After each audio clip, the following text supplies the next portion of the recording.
আসসালামু আলাইকুম, সবাই কেমন আছেন? আশা করছি সবাই ভালো আছেন। সকাল থেকে ভিডিওটা শুরু করলাম। আজকে একদম ঝুম বৃষ্টি। তো আজকে নতুন একটা ব্লগ নিয়ে হাজির হয়ে গেলাম। ওয়েলকাম ব্যাক টু ফাহমিদের ফ্যামিলি টাইম। তো অনেক দিন ব্লগ দেওয়া হচ্ছে না। সবাই কেমন আছেন, কী অবস্থায় আছেন? আশা করছি সবাই ভালো সুস্থ আছেন, যদিও অনেকের মন খারাপ, মন ভালো না। তারপরে দোয়া করি আল্লাহ সবাইকে ভালো সুস্থ রাখুক। আর সকাল থেকে ভিডিওটা আবার শুরু করলাম। প্রায় 16 দিন পরে ভিডিও দিচ্ছি। তো আস্তে আস্তে ইনশাল্লাহ একদম নিয়মিত হয়ে যাব। তো আজকে একদম বৃষ্টি আর মনও ভালো নেই। মন তো আজকে অনেক দিন পর্যন্ত ভালো নেই। তো তারপরও জীবন চলে, জীবনের নিয়মে কিছুই করার নাই। খাইতে হবে, ঘুমাইতে হবে, শুইতে হবে, চাকরি বাকরি ব্যবসা বাণিজ্য সব কিছু করতে হবে। তো আজকে আমার বুড়ি বলতেছে মানে গরুর ভুঁড়ি রান্না করবে। সামান্তা বুড়ি বলতেছে যে গরুর ভুঁড়ি রান্না করবে, ও কখনো করেনি। তো আমি বললাম আচ্ছা ঠিক আছে, এটা কোরবানেরটা, যেটা আমার ভাগে পাইছি আর কি। তো ওকে রান্না করতে দিছি। তো ও আস্তে আস্তে সব করতেছে। তো এদিক থেকে দারচিনি এলাচি দিয়ে দিল, পেঁয়াজ দিয়ে দিল। আর আমি এলাচির গুঁড়া খাই, ওই জন্য আপনারা অনেক সময় বুঝেন না যে আমি এলাচি গুঁড়া দিই না। তো সবার কি হালচাল বলেন? খুবই অবস্থা খুব খারাপ গিয়েছিল আজকে কয়দিন। আসলে সব সময় মানে যে ছিল না, নেট ছিল না, টেলিভিশন চলে নাই, ফোনে কিছু চলে না। এদিক থেকে আমার হাজব্যান্ড আমার ছেলের সাথে আমেরিকায় কথা বলতে পারতেছিলাম না। কেমন জানি দম বন্ধ হয়ে আসছিল, বাসা থেকে বেরোতে পারতেছিলাম না। আমি বাসার একদম মেইন পয়েন্টে থাকি। আমার এখান থেকে 3-4 রাস্তার মোড়। আমার মায়ের বাসা থেকে সেম অবস্থা। আম্মা একদম 4 রাস্তার মোড়ের উপর আমার ফ্ল্যাট, ওখানেও সেম অবস্থা। মানে একদিন গেছিলাম, এর ভিতরে আমি ঘর থেকে একদম বের হই নাই। আমরা এই 15-16 দিন একদিন আম্মার বাসায় গিয়েছিলাম। তো ওদিনও যাই দেখছি যে সন্ধ্যার পরে ওখানে মানে চিল্লা ফাল্লা একদম ইয়ে করে ধাম করে দোকানের সব শাটার লাগানো হচ্ছে। পরে দেখি যে মানে ছেলেরা চিল্লা ফাল্লা করে দৌড় দিতেছে। পরে দেখলাম যে রক্তাক্ত অবস্থা, একজনের বুলেট মানে গুলি খাইছে, একটা ছেলেকে রিক্সায় নিয়ে আসছে। প্রচুর লোক। আর দোকানগুলো একদম আমার চারিপাশে মানে বাসার চারিপাশে অনেক দোকান, তো ঝামঝাম করে মানে লাগাইতেছে আর চিল্লাপাল্লা করতেছে। আমি আসলে ভয়ে অস্থির হয়ে গেছি। আম্মা বলতেছে যে না, তুমি আর যাইতে পারবা না, এখানে থাকো। তো সামান্তও ছিল আমার সাথে। পরে জাহাঙ্গীরকে বলছে, জাহাঙ্গীর আসছে। একটু ঠান্ডা হওয়ার পরে তো আমরা চলে আসছি। এসে দেখি যে আমার প্রতিটা রোডের একদম মেইন গেটগুলা বন্ধ করে দিছে। পরে কতটুকু রিক্সা দিয়ে এসে তারপর আমরা হেঁটে হেঁটে বাসায় আসছি। তো এগুলোর জন্য আসলে বেরো হয় নাই।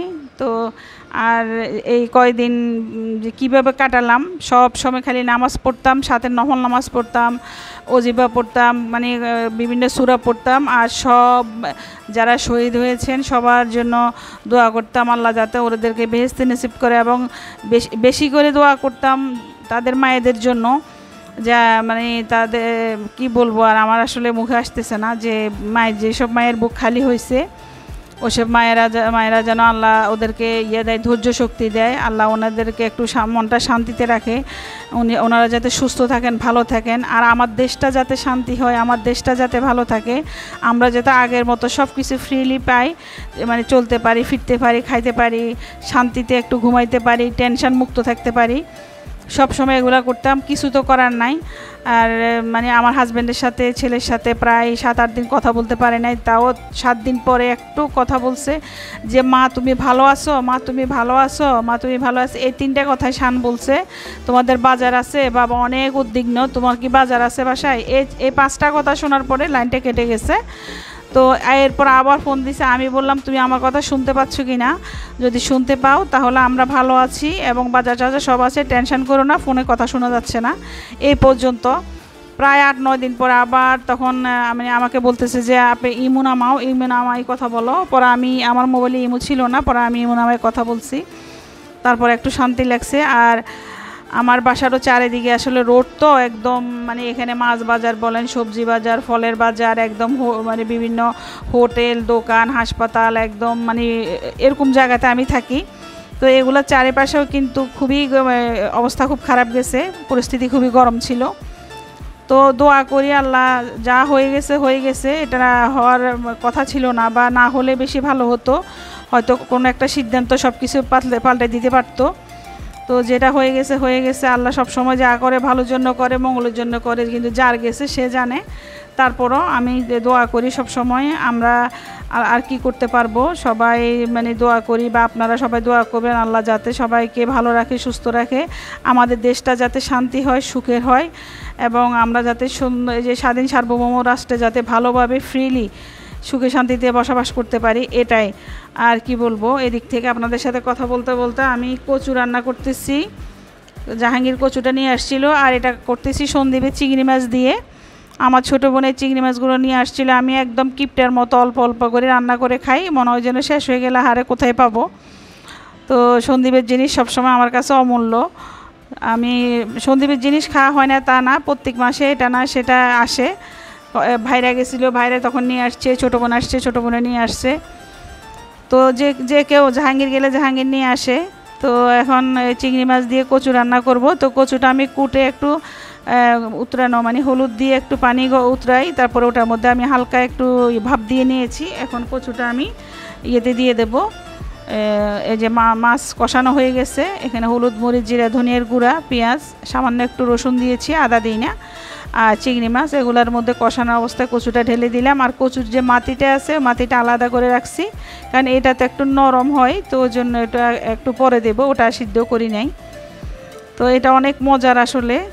আমি তো মানে কচু গাছের একদম পুরো সব আগা থেকে গোড়া এত পছন্দ আমার, লতি বলেন, কচু বলেন, ছড়া বলেন, কচুর ডাঁটা, কচুর ফুল আমি এত পছন্দ করি। সব সময় একটু লতা পাতা ভর্তা ভারতি এগুলো আমারই পছন্দ। আর ওই যেন ডাক্তারের ঝাড়ি খাই, এখন ডাক্তারের রেস্ট্রিকশানে আছি, অনেক কিছু খাইতে পারি না, তারপরও বা মাসে 15 দিনে একবার খেয়ে ফেলি। তো কচুটা রান্না হয়ে গেছে অলরেডি, ধনিয়া পাতা দিয়ে নামিয়ে ফেললাম। তো এই কয়দিন আসলে রান্না বাড়ার প্রতি তেমন মন ছিল না, মন মানসিকতা খুবই খারাপ ছিল। সব আত্মীয় স্বজন একজনে ফোনে জিজ্ঞাসা করতেছে, কিন্তু কিছুই বোঝা যায় না। তো এখন একটা সব কিছু ফ্রি হয়েছে, ওই জন্য প্রায় 16 দিন পরে ব্লগ নিয়ে হাজির হলাম। এখন চিন্তা করতেছি আস্তে আস্তে সব ঠিক হয়ে যাবে আল্লাহর রহমতে। তো এদিক থেকে আমি আজকে মানে এটা কি বলে, আমাদের সন্দীপে তো আমরা মলেচা শাক বলি, ঢাকাতে কি বলে জানি না, হেলেঞ্চা শাক বলে নাকি বা কি বলে। তো এই শাকটা সব শাকের মধ্যে আমার অনেক পছন্দের শাক। এটা শাক আর কচি কচি ডাঁটা শাক, এই দুইটা শাক আমার অনেক পছন্দের। এখন আমি যে পছন্দ করি, আমার ছেলে মেয়ে পছন্দ করে।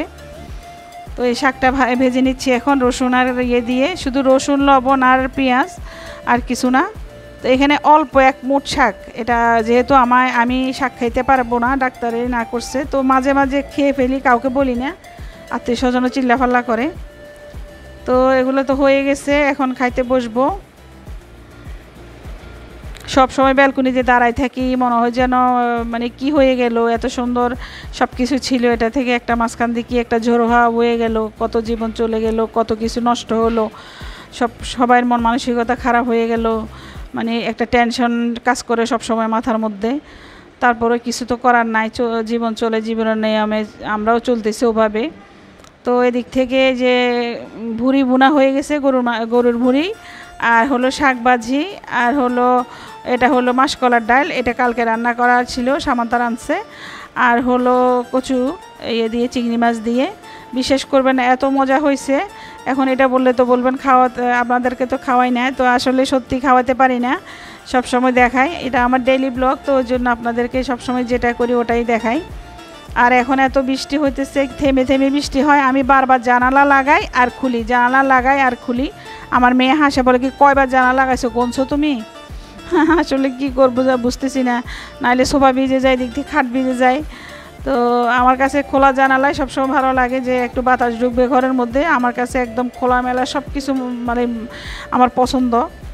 তো আপনাদেরকে তো খাওয়াইতে পারবো না, আমি নিজে গা গোসল ধুয়ে নামাজ পড়ে খেতে বসে গেলাম। এখন আস্তে আস্তে সব খাবো, আমার সব পছন্দের জিনিস। আজকে মাঝখান দিয়ে একদম বাজার ছিল না, জানেন না, যখন যে সিচুয়েশান খারাপ ছিল তখন একদম বাজার ছিল না, আল্লাহ, ঘরে 2-3টা আলু ছিল, আর মানে শাক টাক কিছু পাই না, কোনো ব্যান গাড়ি নাই, ব্যান গাড়ির মধ্যে সবজিগুলো ছিল যা ছিল সবগুলা কেমন হয়ে গেছে, জুবুথুবু অবস্থা, মানে তাজা কিছু নাই আর কি। তো কোনো রকম দিন কাটাইছি, খুবই খারাপ লাগছে।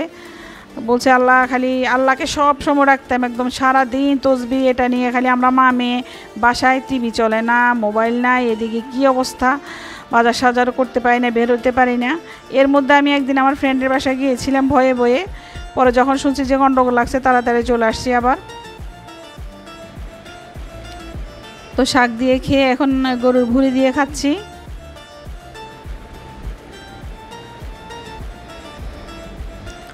তো যারা আমার ভিডিওটা দেখেন সবাই অবশ্যই লাইক করে দিবেন, যদি সম্ভব হয় চ্যানেলটা সাবস্ক্রাইব করে আমার পাশে থাকবেন। আর যারা সন্দ্বীপের মানুষেরা দেখবেন অবশ্যই সবাই আমি সন্দ্বীপের মেয়ে হিসেবে আপনাদের কাছে তো আমি একটা লাইক বা সাবস্ক্রাইব পাইতে পারি।